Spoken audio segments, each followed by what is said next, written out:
My name is Bert Mitchum. I live in Tennessee, where I'm an architect, um, and I'm here to talk about Rod's coaching and what it's done for me. Excellent.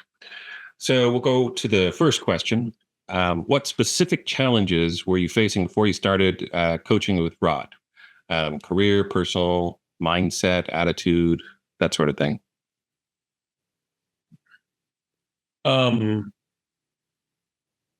Probably the main two issues I came to Rod with were uh, a stagnation and loss of direction in my professional life, and a depression I was dealing with, um, the chronic depression I was dealing with, Mhm. uh, following several kind of big losses. Many people think that you can sort of separate those things, like you can have face personal losses, personal problems, whatever, but there's no reason why you can't succeed in your career. And actually, humans are emotional animals. It's all connected. And I think when we started working together, all of the threads just became visible between the two.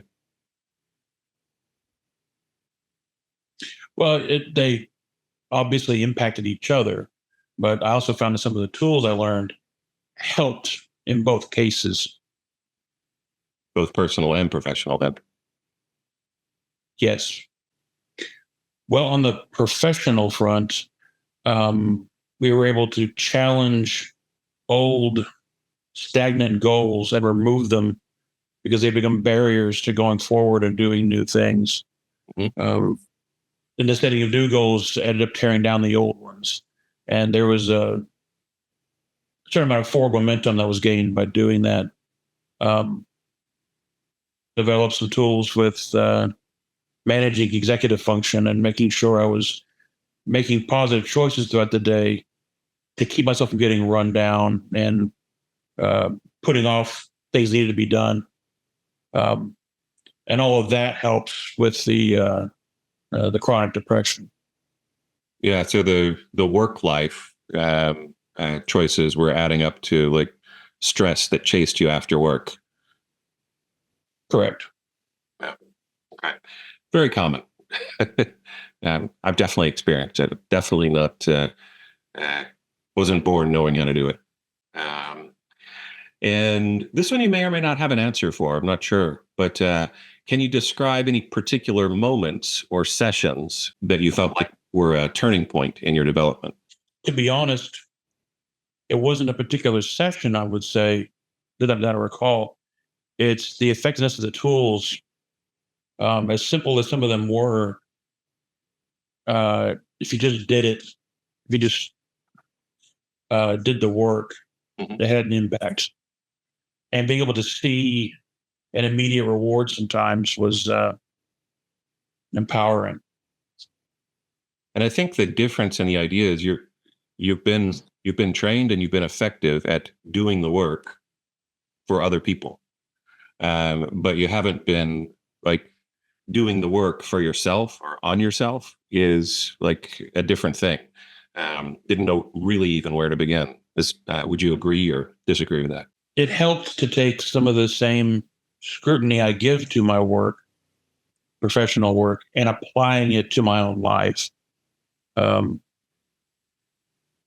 and correcting, things that needed to be corrected. Um, Yep. there was an analogy you gave about living in a house with small problems or problems you became accustomed to, Mhm. like the door fixed or a window doesn't close, and you just get used to it not working. That it? And that wasn't okay. You need to go through and get your house in order. Um, that because you're accustomed to it doesn't mean it's right. Yeah. Redecorating your emotional home. I think is I Uh, call that. Nothing more like renovating in my case, but Yeah, mine too. What have been the most noticeable changes in your personal and professional life since you started the coaching? with the help of Rod's coaching, I've found that I've been able to get out of my cycles of demotivation, of lack of interest in work, and kind of rediscovering what I enjoy about my professional work and, well, life in general. And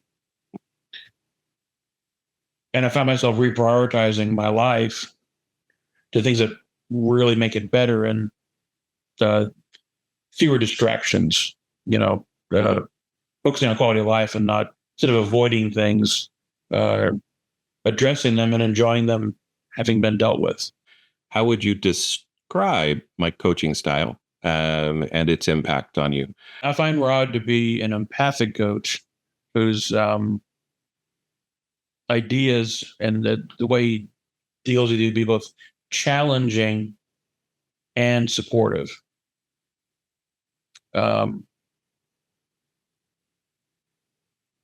He won't let you hang on to negative ideas and support you when you've made your breakthrough. What would you say to someone considering being coached by me?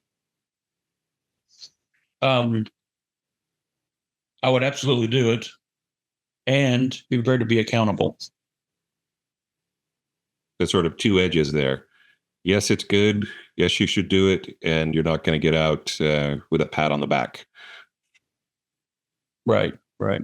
Is there anything you've been able to achieve that you didn't think was possible before the coaching? Well, it wasn't that I didn't think it was possible. It's that I wasn't aware that there was a greater level of clarity and self-awareness to be had. So that was kind of a surprise. Some of the tools, woke me up. As you become more aware of your own bad habits, you can take more control. Okay. So it's not that you had a mental, like you just denied that it was possible. It's that it didn't exist. Yeah, you didn't know, it goes here, it goes higher. How much of your coaching are you tailoring to the person? Like, you're not,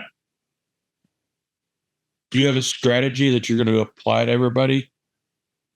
Yes. So I've got a whole coaching program and it's called Impact. But the way in which it's applied has to be bespoke to each person.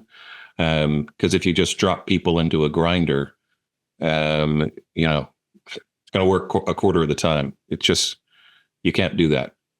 So everyone that I'm working with now, it's similar sets of tools, but a bespoke approach. I really appreciate everything that you've helped with. That's why I wanted to make sure you understood it was a big deal for me to sit here and be recorded because I absolutely hate it. I'm going to have to walk this off in a little while. You hate the recording, but valued it enough. So thank you. That's actually, I want to make sure. I'm not saying, hey, I did you a favor. I'm saying I really value what you're doing and I want to help you do it with others. To the point that I didn't want to let my predilection for not being recorded take over.